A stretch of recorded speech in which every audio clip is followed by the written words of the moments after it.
एक ऐसा हैकर जिसने अमेरिका जैसे सुपर पावर देश को पागल करके रख दिया।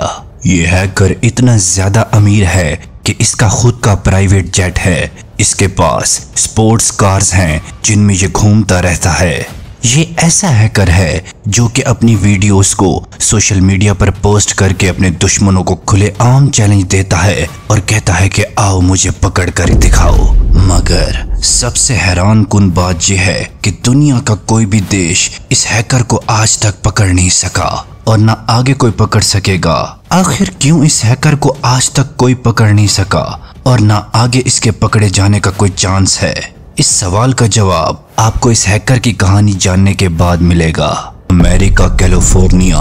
ये बात है जुलाई 2009 की, जब अमेरिका कैलिफोर्निया के टैक्स डिपार्टमेंट से डेली बेसिस पर तकरीबन रोजाना $10,000 चोरी होने लगे।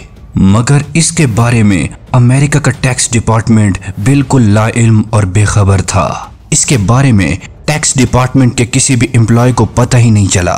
दरअसल वो ये समझते थे कि उनका सिस्टम बहुत ही ज्यादा सिक्योर है, कोई भी उनके सिस्टम को कभी हैक कर ही नहीं सकता।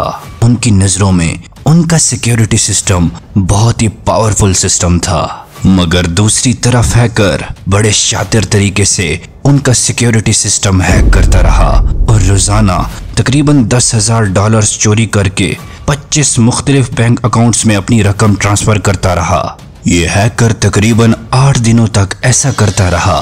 फिर जब टैक्स डिपार्टमेंट वालों को इस हैकिंग के बारे में पता चला तो तब तक बहुत देर हो चुकी थी और हैकर तकरीबन $4,15,000 की भारी रकम उस डिपार्टमेंट से लूटकर अपने बैंक अकाउंट में ट्रांसफर कर चुका था।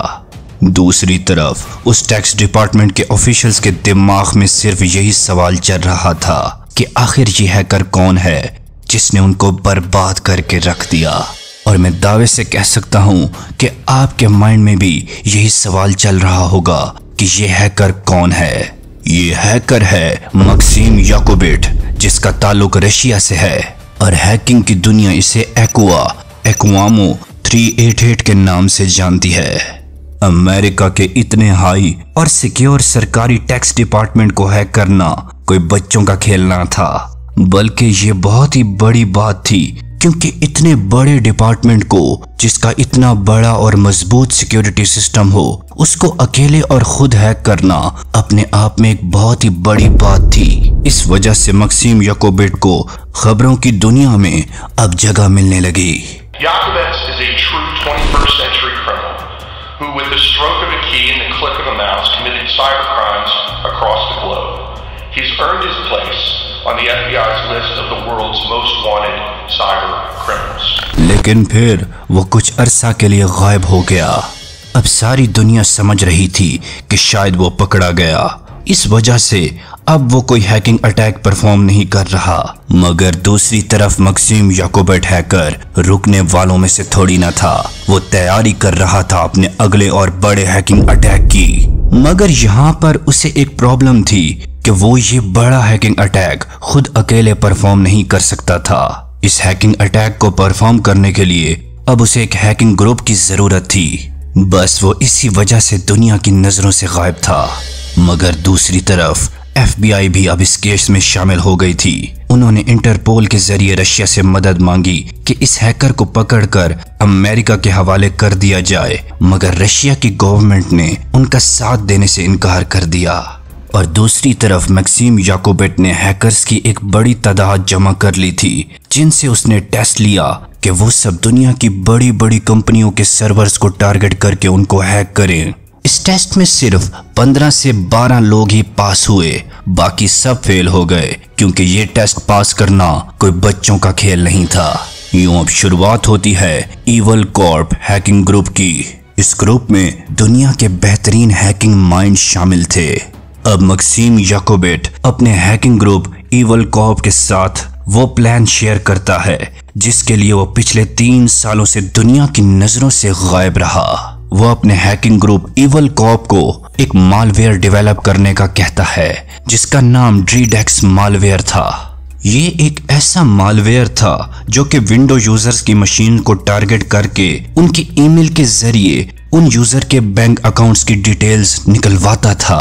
अब शुरू होगी कहानी तबाहकारियों की। जैसे ईवल कॉर्प हैकिंग ग्रुप ने ड्रीडेक्स मालवेयर डेवलप किया तो उन्होंने अमेरिका के सिटीजन्स को ईमेल के जरिए ये मालवेयर बेचना शुरू कर दिया। अब जैसे यूजर अपने ईमेल को ओपन करते तो ये मालवेयर खुद ब खुद उनके सिस्टम में डाउनलोड होकर उनके बैंक अकाउंट्स की डिटेल ईवल कॉर्प ग्रुप को सेंड कर देता था। यूं हैकर्स ने अमेरिका के सिटीजन्स को अब लूटना शुरू कर दिया, मगर इस हैकिंग अटैक में सबसे ज्यादा नुकसान अमेरिका के शहर पेंसिल्वेनिया के लोगों का हुआ। उन लोगों के अकाउंट्स रातों रात खाली होने लगे और यहाँ मजे की बात यह थी कि कोई भी ये नहीं जानता था कि उनके बैंक अकाउंट्स हैक कौन कर रहा है। यूं अब ईवल कॉर्प ग्रुप ने रोजाना 15 से 20 हजार लोगों के हैक करके खाली करना शुरू कर दिए और तकरीबन $10 मिलियन से ज्यादा रकम उन्होंने अमेरिका से चुराकर रशिया के बैंक अकाउंट्स में ट्रांसफर की। ये हैकर्स इतने बेरहम थे कि इन लोगों ने अमेरिका के स्कूल्स, कॉलेजेस और इवन के हॉस्पिटल्स को भी ना बख्शा। अब मैक्सिम याकोबिट और उसका हैकिंग ग्रुप ईवल कॉर्प को तकरीबन हैकिंग अटैक्स परफॉर्म करते करते 5 साल बीत चुके थे और ये हैकर्स 2017 तक तकरीबन अमेरिका से $100 मिलियन तक चुरा चुके थे। दूसरी तरफ अमेरिका के टॉप सिक्योरिटी और इंटेलिजेंस इदारे इन हैकर्स का कुछ भी बिगाड़ने में नाकाम रहे और FBI ने भी इन हैकर्स के सामने घुटने टेक दिए थे। और बीते 5 सालों में अमेरिकन सरकार ने रशियन सरकार से मैक्सिम याकोबिट और उसके हैकिंग ग्रुप को पकड़ने का बार बार कहा, मगर रशिया ने हर बार उन हैकर्स को पकड़ने से मना कर दिया। अब मैक्सिम याकोबिट और उसका ग्रुप ईवल कॉर्प दुनिया के मोस्ट वांटेड साइबर क्रिमिनल बन चुके थे और अमेरिकन सरकार ने भी उनको पकड़वाने वाले के लिए भारी इनामी रकम का ऐलान कर दिया था। यानी अब ये हैकर्स जैसे ही रशिया का बॉर्डर क्रॉस करते तो ये पकड़े जाते। अब मैक्सिम याकोबिट और अमेरिका की जंग शुरू हो गई थी। जैसे ही अमेरिकन सरकार ने उसको पकड़वाने वालों को भारी इनामी रकम देने का ऐलान किया तो मैक्सिम याकोबिट अब और भी ज्यादा खतरनाक तरीन हैकर के रूप में सामने आया, क्योंकि वो ये दिखाना चाहता था कि वो डरने वालों में से नहीं बल्कि सामने आकर लड़ने वालों में से था। अब क्योंकि अमेरिका ने उसको ललकारा था तो वो सामने आया और उसने इतना बड़ा हैकिंग अटैक परफॉर्म किया जिसने अमेरिका को हिला कर रख दिया। उसने अमेरिका की एक बहुत ही हाई एंड टेक कंपनी को टारगेट करके तकरीबन उस कंपनी से $10 मिलियन चोरी कर लिए और बाद में उसने ईमेल करके अमेरिकन सरकार को ये बताया कि उसने उनकी हाई एंड टेक कंपनी को हैक करके तकरीबन $10 मिलियन चोरी कर लिए हैं और वो उसका कुछ भी नहीं बिगाड़ सकते। और फिर उसने अमेरिकन सरकार को खुलेआम चैलेंज दिया कि वो उसे पकड़ लें। यूं उसके बारे में सब कुछ जानते हुए भी FBI और अमेरिकन सरकार मैक्सिम याकोबिट का कुछ बिगाड़ नहीं सकी और दुनिया का कोई भी देश मैक्सिम याकोबिट को पकड़ ही नहीं सका। और आज भी मैक्सिम याकोबिट रशिया में एक लग्जरी लाइफ जीता है। वो खुलेआम सड़कों पर घूमता है और सोशल मीडिया पर अपने लग्जरी लाइफस्टाइल की वीडियोस शेयर करता रहता है। मगर यहाँ पर एक सवाल पैदा होता है कि आखिर कोई भी देश इस हैकर मैक्सिम याकोबिट को पकड़ क्यों नहीं सकता।